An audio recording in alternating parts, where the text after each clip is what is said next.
Hello and welcome to my channel. My name is Peter. Today, I'm going to talk about my internship experience, how I got an internship position and how it was for me till when I was either, retained or I left the company. All right. So, one, how did I even get this internship position? So at some point in my learning, I felt like I could do something. I know enough now I can do something. So I started applying for junior roles, internship. I tried to participate in hackathons, so that I can build my portfolio because, my CV was basically empty. There was nothing there to show to anybody. So somebody says, let me see your CV. It was empty, nothing. I don't have any experience. I have not worked anywhere. Sorry about that. Anyway, so I basically started applying for jobs, nothing. And then I had some Udemy courses that I took. I know I used to, I would add them and say that this Udemy course is kind of like a job or something. But obviously it's not a job. It's just an online course that I took. And those people interviewing you, they are not fools. They know that those are not jobs. Some of the engineers even took that same course that you took, so they know. All right. So how did I get it?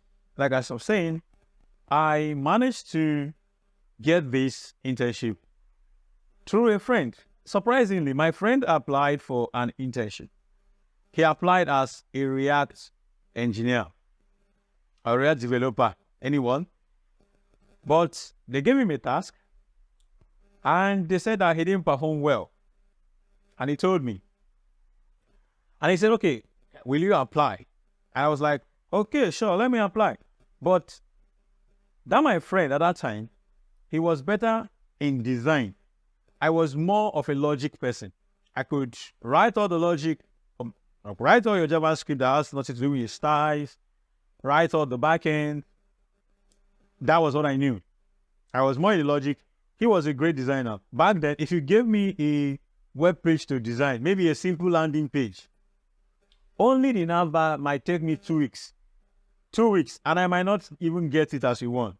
But when it comes to functionalities, that's my own field. Oh, I want to click this button. I want this to happen. I want this to, all this kind of stuff. Oh, I want to add to cards. Those are simple things now, but, those functionalities that you want to add to your website, those are my thing. Then basically the backend, APIs. I want to build APIs, database connections, those are the things that I'm good in. At that point, I was good in then. So I was saying to my friend that if you that is good with design fails their React project that they gave you to build, to test you, what do you think about me? I am not that good as you are, so how am I going to pass? I could do all those, back then Redux was the thing, so there was no context API. I write React too. So I know Redux very well. I have done a lot of things, I've done a lot of things with it. My friend was learning Redux from me to do that job back then. But then he was good in the UI side. And one thing with front end and back end. Front end people have something to show. Most likely the back end doesn't have anything to show. So I told my friend that what will happen is that ask them if they have a back end space. And he came back and said, yeah, they have a back end. And I applied for the back end. Fortunately for me, they didn't even interview me. The next thing was, I got in contact with, I think, the HR or something, and it was like, oh, pass you to somebody else, and they passed me to, I think, the CTO or something. And we just talked. So we said, oh, you're a backend developer. Yes. I denied React. But yeah, you're a backend developer. Yes. What else would they ever ask me? Do you know Sales.js? I was like, Sales.js? No. I've never heard about Sales.js. And to be honest, I never heard about Sales.js. And then he goes on about talking about Sales.js. The only thing I was hearing in my head is Sales.js. I thought it was like Mongoose for MongoDB, you know. I thought it was like an ORM or ODM. So I was like, oh, I would just quickly go and learn it. At the end of the day, though, I was hired, you know, right there, at that moment, they gave me a company email, invited me and everything, and I joined. I was like, wow, recommendation. So I don't think I got that one by applying. It's recommendation anyways. But then, now, I got the internship. My competence needs to be tested. And here is the next point. How did it go for me? Now, remember I said I was good in all this, but I was good in a basic level. You know, I know Node and I know Express. The first thing that happened is that I was given a code base and I was told that the framework they use, which is Sales.js, has an update. And I need to upgrade the entire code base to that update. So when I took the code base the first time, I installed it. And then I looked at it. And I was struggling to understand what was going on because it looked like Express to me, but this is not Express. This is totally something else, you know. And there was no ChatGPT there. I don't have any AI to interpret anything for me.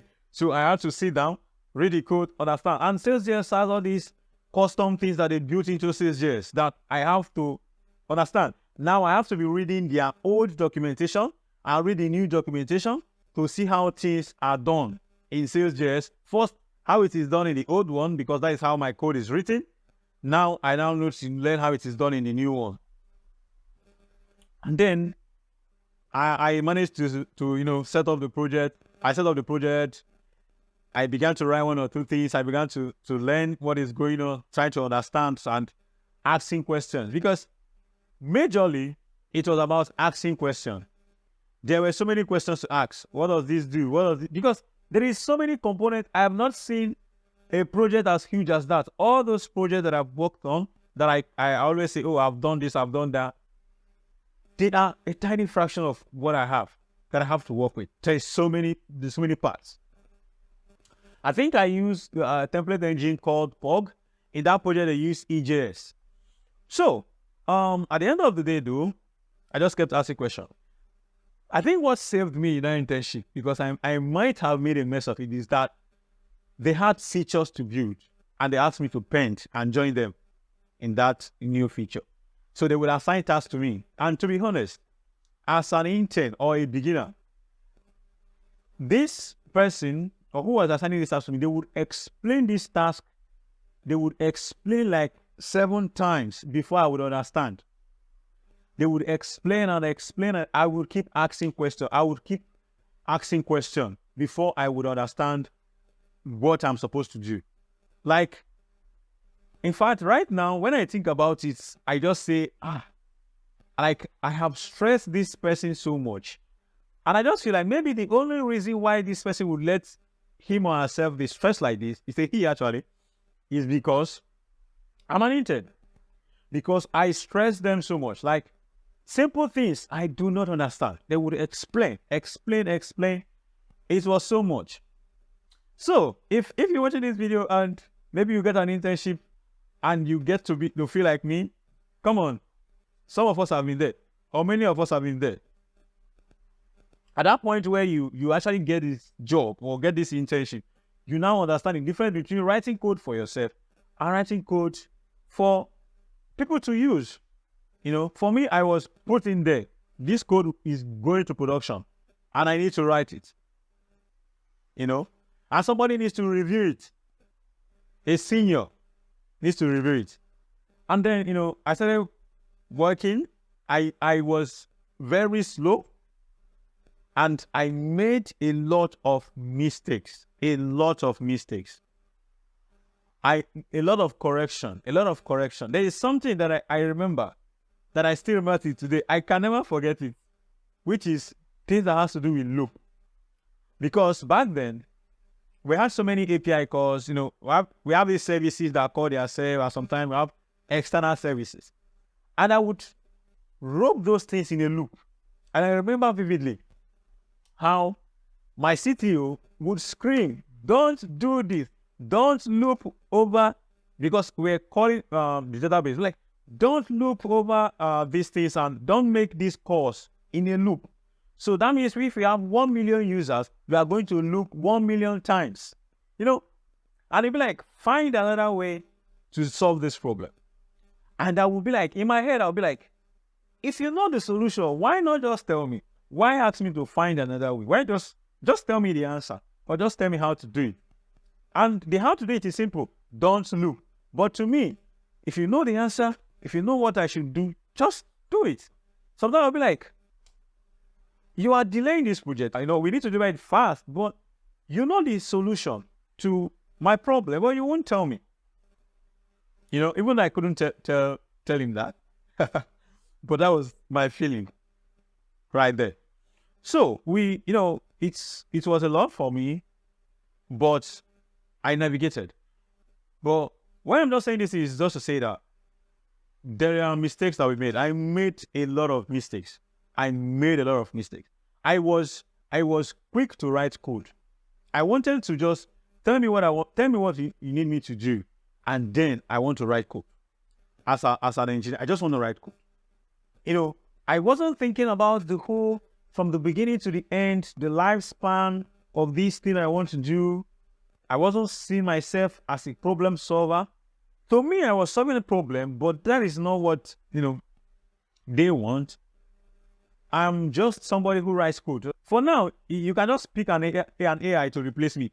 Just copy all those things you're explaining to me, explaining to ChatGPT or Microsoft Copilot or GitHub Copilot, and they will provide the answer. Maybe better. They would even write better than I was writing back then. And you don't have to keep repeating it over and over and again like they were doing for me. But in essence, one thing we all know is that internship, they don't hire you for your skill. They don't hire you for your skill. You are not hired for your skill. Till today, to be honest, I still appreciate them, this company for taking me in without any knowledge. Because to me, I had knowledge, but actually I don't have any knowledge. But then we continue like that.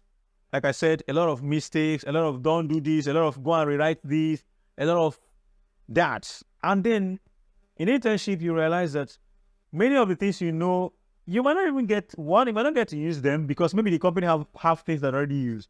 And then you meet coding standards that you don't even understand. So let's say you write tests now, they give you things and say, write tests, and your test is failing, but you don't know why. Or you have pre-written tests that your code needs to pass. And then, or coding standards that you can't push without your code passing those coding standards.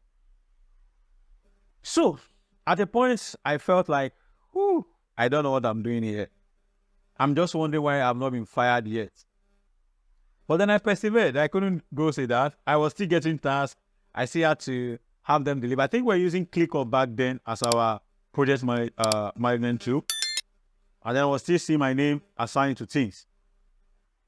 And I continued like that. See, at a point, to tell you how bad I was at that point, at a point, my CTO would say, any task that is given to me, my job is not to write code. My job is to go and outline the solution, how I have thought about it, how I want to solve it. And if I can produce a pseudocode, I will give it to him. He will go through it, makes correction, and approve. Then, before I start writing code. Because to him, it was just like, Peter is just about code. Just talk to Peter, he just wants to write code. He just wants to write. He's not thinking through. And that was the truth. Or that is the truth about me back then. I just wanted to write code. I just wanted to write. Everything in my head is code, code, code, code. Just write code. But at the end of the day, I learned my lesson. Because when he started talking about it, when he started forcing me to write my plan of how the logic would be, what I think, what I even understand about the problem, and how I'm going to solve it, I now began to think more about the problem. I began to see how I could understand the problem that I'm solving, even the impact that that problem has on the rest of the application. Is it going to be performant? Is my code going to be performant? How long is it going to take to run? How many database calls is it going to make? How many network requests is it going to make? I began to think. Now I have to think about it, and I have to put it down. And then he has to go through it and approve it before I now get down to code. And we continue like that. My internship finished. And obviously I improved, though. I didn't consider forever. I improved. And they returned me. But that's not it. I want to stick with the internship part. So with this thing that I've said now, that's just me. Yours might be different. Some people, maybe they learned it, or some it worked for them like that. But for me, the environment that I find myself at that time, I was a novice, one, and I don't even have experience with the tools that are being used in that company. And then, even when I tried to do what I thought I knew, I was doing terrible. Maybe if I had myself in a company using Express, maybe it wouldn't be that bad because I was writing Express a lot. But then, it still doesn't change the fact that there were so many technicalities that I don't know. For example, making those requests, hundreds, thousands, millions of requests to the database, whereas there were better ways I could just have done it once. That is not something, it has nothing to do with the tool. It's just me that is a bad programmer. It has nothing to do with the tool that I'm using. Many things like that, many mistakes like that, not taking things through, not looking at it as a problem solver, but just a code writer, somebody who writes code. Has nothing to do with the tool that I'm using. I could be writing Java, I could be writing Rust, and I would still make the same mistake. So, in essence, for anybody who watches this video, maybe you are going to be an intern later in the future, or you already passed that stage, you know. I just want to say that when you get there, you might feel like you are bad, you might feel terrible, but then just keep pushing. Also remember, like me, just sit down, think about the problem.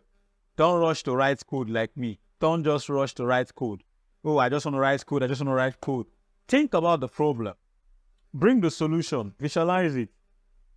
And you never can tell. You don't have to be a bad coder to be a good coder. You don't have to be a bad programmer to become good. You can just, learn from experiences of others and then be better. And then we keep growing, though. We keep growing. Even for all the years of my engineering, I am still growing. Even till now, I'm still learning some things. Oh, this thing should not be done this way. This should not be done this way. And that's why, when you go back to the previous code I've written, like, what? Am I the one that wrote this thing? And it happens to, I think everybody, it happens to everybody. If you give me a code I wrote in about 3 years ago, I'll be like, oh God, what kind of rubbish is this?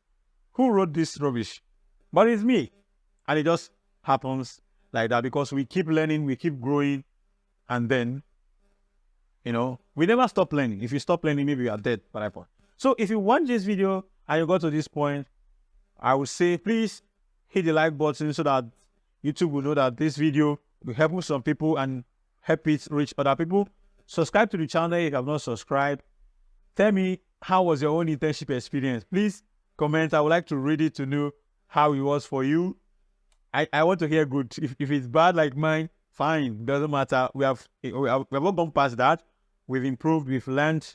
And a lot of things has changed in our life. But yeah, so besides that, good luck. And I will see you in the next video.